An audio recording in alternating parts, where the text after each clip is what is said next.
Seperti yang kita ketahui, AC Milan dikenal bermarkas di Stadion San Siro. Sementara, Inter Milan menyebut kandang mereka sebagai Stadion Giuseppe Meazza.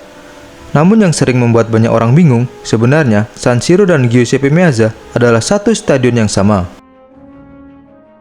Dengan kata lain, dua klub besar Italia, dua rival abadi kota Milan, harus berbagi satu stadion dalam menjalani setiap musim kompetisi, baik di Serie A, Coppa Italia, hingga kompetisi Eropa. AC Milan dan Inter Milan bergantian menggunakan stadion yang sama sebagai kandang mereka. Kondisi ini bukan terjadi tanpa alasan. Stadion San Siro saat ini bukan milik AC Milan maupun Inter Milan, melainkan dimiliki oleh pemerintah kota Milan. Karena itu, kedua klub harus menyewa stadion tersebut setiap kali digunakan untuk pertandingan resmi.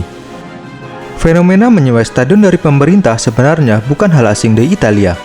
Mayoritas klub di negeri Pisa memang tidak memiliki stadion pribadi. Bahkan dalam beberapa kasus, satu stadion bisa digunakan oleh dua klub berbeda dalam satu kota. Contohnya adalah Stadion Olimpico di Roma yang digunakan AS Roma dan Lazio, Stadion Luigi Ferraris di Genoa yang menjadi markas Genoa dan Sampdoria, serta San Siro yang dibagi AC Milan dan Inter Milan. Ironisnya, stadion-stadion tersebut justru digunakan oleh klub-klub besar dengan sejarah panjang dan basis supporter yang sangat besar. Padahal, secara finansial dan reputasi, klub seperti AC Milan dan Inter Milan seharusnya mampu memiliki stadion sendiri. Namun faktanya, hingga hari ini, kedua klub masih berbagi stadion yang sama. Lalu muncul pertanyaan besar, mengapa AC Milan dan Inter Milan tidak membangun stadion sendiri dan terus berbagi San Siro? Untuk menjawab pertanyaan itu, kita harus kembali ke awal sejarah berdirinya Stadion San Siro.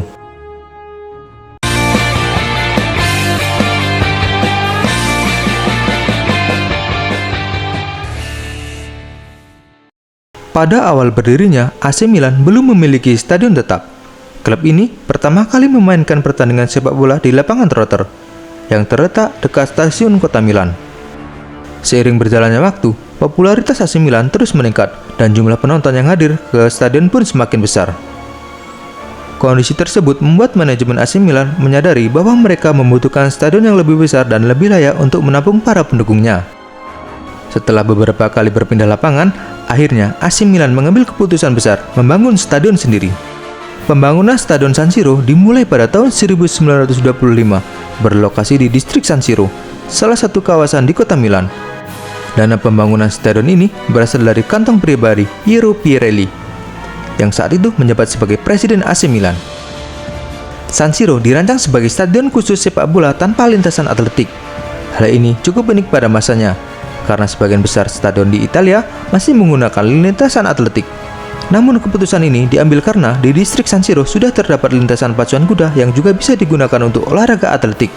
Kebetulan, lintasan pacuan kuda tersebut juga dimiliki oleh Piero Pirelli sendiri. Oleh karena itu, tidak mengherankan jika Pirelli menginginkan stadion yang benar-benar fokus untuk sepak bola. Stadion San Siro diresmikan pada 19 September 1926 dengan AC Milan sebagai pengguna tunggal sebagai stadion tersebut. Sementara itu, Inter Milan masih bermarkas di Arena Civica, sebuah stadion kecil berkapasitas sekitar 10.000 penonton yang lokasinya tidak jauh dari San Siro. Selama hampir satu dekade, San Siro menjadi simbol kebanggaan AC Milan. Namun kejayaan itu tidak berlangsung lama. Pada tahun 1935, AC Milan mengalami krisis finansial berat. Masalah keuangan yang serius memaksa manajemen klub mengambil keputusan pahit. Untuk menutupi utang-utang yang menumpuk, AC Milan akhirnya menjual Stadion San Siro kepada pemerintah kota Milan. Sejak saat itu, AC Milan tidak lagi menjadi pemilik stadion yang mereka bangun sendiri. Akibatnya, setiap kali bermain di San Siro, AC Milan diwajibkan membayar uang sewa kepada pemerintah kota Milan. Keputusan ini menjadi titik balik penting dalam sejarah San Siro, karena stadion tersebut berubah status dari milik klub menjadi fasilitas publik milik pemerintah daerah. Pada tahun 1947, Inter Milan menghadapi masalah yang hampir serupa. Meski dengan latar belakang berbeda, basis supporter Inter Milan terus berkembang pesat. Sementara, Arena Civica yang hanya berkapasitas 10.000 penonton dianggap sudah tidak layak untuk menampung antusiasme penggemar. Inter Milan pun dihadapkan pada dua pilihan, membangun stadion baru atau mencari stadion yang lebih besar. Mengingat San Siro sudah menjadi milik pemerintah kota Milan, pihak Inter memilih opsi yang lebih realistis, yaitu menyewa Stadion San Siro. Karena stadion tersebut dimiliki pemerintah, Inter Milan memiliki hak yang sama dengan AC Milan untuk menyewa dan menggunakannya. Sejak saat itulah, AC Milan dan Inter Milan resmi berbagi stadion San Siro hingga sekarang. Karena kedua klub bermain di level kompetisi yang sama, pengaturan jadwal pertandingan kandang harus dibuat sangat rapi.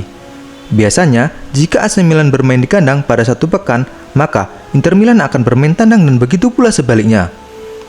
Sistem ini berlaku untuk semua kompetisi yang mereka ikuti, baik di liga domestik maupun turnamen Eropa. Tujuannya tentu untuk menghindari bentrokan jadwal penggunaan stadion. Soal penamaan stadion juga menjadi hal menarik. AC Milan dan pendukungnya lebih memilih menyebut stadion itu sebagai San Siro, sesuai dengan nama distrik dan sejarah awal pembangunannya. Sementara itu, Inter Milan dan para pendukungnya menyebut stadion ini sebagai Stadion Giuseppe Meazza. Nama ini mulai digunakan secara resmi pada tahun 1980 untuk menghormati Giuseppe Meazza, legenda sepak bola Italia yang pernah membela Inter Milan dan AC Milan. Namun, karena Giuseppe Meazza lebih lama dan lebih identik dengan Inter Milan, pihak AC Milan dan supporternya tetap setia menggunakan nama San Siro hingga hari ini. Itulah alasan mengapa AC Milan dan Inter Milan hingga hari ini masih harus berbagi stadion San Siro. Bukan semata karena keterbatasan dana, tetapi karena faktor sejarah, krisis finansial masa lalu, serta kepemilikan stadion oleh pemerintah kota Milan. San Siro bukan sekedar stadion, ia adalah saksi bisu rivalitas, kejayaan, tragedi, dan sejarah panjang dua klub besar Italia. Satu stadion, dua nama, dua klub, dan satu cerita besar yang terus hidup hingga hari ini.